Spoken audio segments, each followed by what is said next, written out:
Hi friends, welcome to my YouTube channel. Friends, తదాస్తు దేవతలు ఎవరు? వీరు ఏ సమయంలో తిరుగుతారు? వీరు తదాస్తును పలికితే అసలు ఎలాంటి పరిణామాలు కలుగుతాయి అనే విషయం ఇప్పుడు చెప్పబోతున్నాను.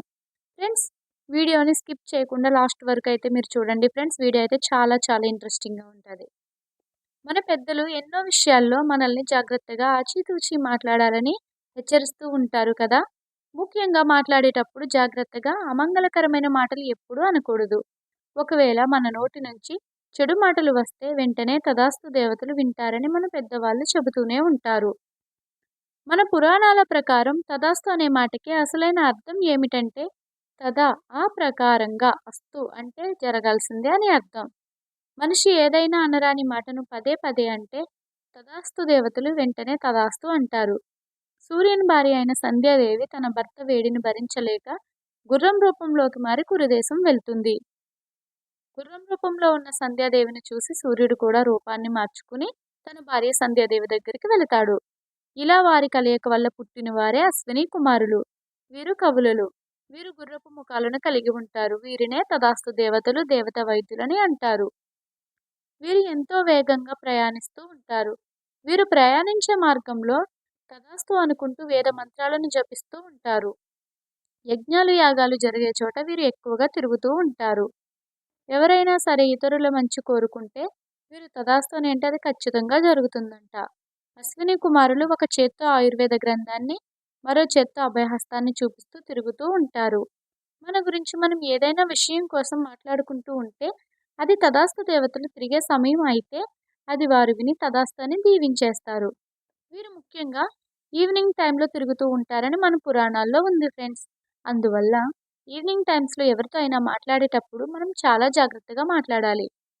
ఎవరితో అయినా మాట్లాడుతూ మన దగ్గర మనీ లేవని పదే పదే అంటూ ఉంటే నిజంగానే మనీ లేకుండా అయిపోతుంది. ఎవరైనా మనకు అన్యాయం చేసినప్పుడు మనం వారి గురించి అదే పనిగా మాట్లాడుకుంటూ ఉంటాం కదా ఫ్రెండ్స్. తదాస్తు దేవతలు కనుక వారు తిరిగే టైంలో ఈ మాటలు వింటే తదాస్తు అంటారు. దానితో మనకు అన్యాయం చేసిన వారికి చెడు జరగడం మొదలవుతుంది. అందువల్ల పురాణాల్లో సమయం సందర్భం బట్టే మనం మాట్లాడే మాటల వల్లే పాజిటివ్ నెగిటివ్ ఫలితాలు కలుగుతాయని చెప్తున్నాయి. వీరు ఈవినింగ్ టైమ్స్లో అందరి ఇళ్లలో కుటుంబాల మధ్య తిరుగుతూ ఉంటారు. ఎవరి నోటి నుంచైనా మంచి చెడు మాటలు పలికే టైంలో టక్కున తదాస్తు అనేస్తారు. పక్కింటి వారు కానీ ఎవరైనా సరే మన వద్ద ఏదైనా వస్తువు కావాలని అడిగితే మన దగ్గర ఉన్నా లేదని అస్సలు చెప్పకూడదు ఫ్రెండ్స్. లేదు అని కానీ చెప్తే అది వీరి చెవిని కాని పడితే నిజంగానే మన దగ్గర ఉన్న వాటిని కోల్పోతాము. అందువల్ల మనం ఎలా చెప్పాలంటే మీరు అడిగిన వస్తువు ఇన్నాళ్ళు ఉండేది, ఇప్పుడు మేము కూడా షాప్ నుంచి తెచ్చుకోవాలి అని ఈ విధంగా చెప్పుకోవాలి.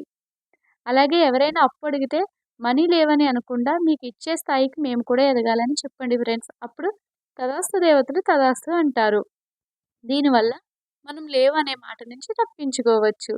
అలా కాకుండా లేదు అనే మాటని పదే పదే వాడితే డబ్బు ఇతర వస్తువులు కూడా లేకుండా పోతాయని పండితులు చెప్తున్నారు. అలాగే మనం హెల్దీగా ఉండి కూడా కుటుంబంలో ఎవరికైనా సహాయపడవలసిన సమయంలో నా హెల్త్ కూడా బాగాలేదని అబద్ధంగా అని చెప్తే నిజంగా అనారోగ్యం కలుగుతుంది. సూర్యుని కుమారులైన వీరు వైద్య శాస్త్రానికి అధిపతులు. మనం ఎప్పుడైనా ఏదైనా డాక్టర్ టాపిక్ వస్తే తన హస్తవాసి మంచిదా కాదని మాట్లాడుకుంటాం కదా. అలా హస్తవాసి మంచిదని తెలిసిన డాక్టర్ దగ్గరే హెల్త్ చూపించుకుంటాం. కొంతమంది డాక్టర్స్ తమ దగ్గరికి వచ్చే పేషెంట్స్కి హెల్త్ బాగుండాలని వాళ్ళ ప్రాబ్లమ్స్కి ట్రీట్మెంట్ ఇస్తారు. వారి మంచి ఆలోచనకి తదాస్తు దేవతలు వెంటనే తదాస్తు అని దీవిస్తారు. కాబట్టి వారికి హస్తవాసి బాగున్న డాక్టర్స్గా పేరు వస్తుంది. చెడు విషయంలో కూడా ఇదే వర్తిస్తుంది.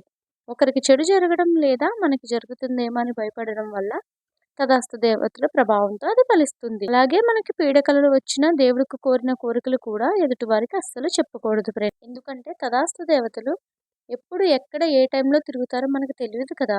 జాగ్రత్తగా ఎవరితో అయినా మాట్లాడుకోవటం మంచిది. ఎప్పుడూ కూడా మన మంచిని కోరుకునే వారి కోసం మాట వరుసకు కూడా చెడుగా అస్సలు మాట్లాడుకోకూడదు.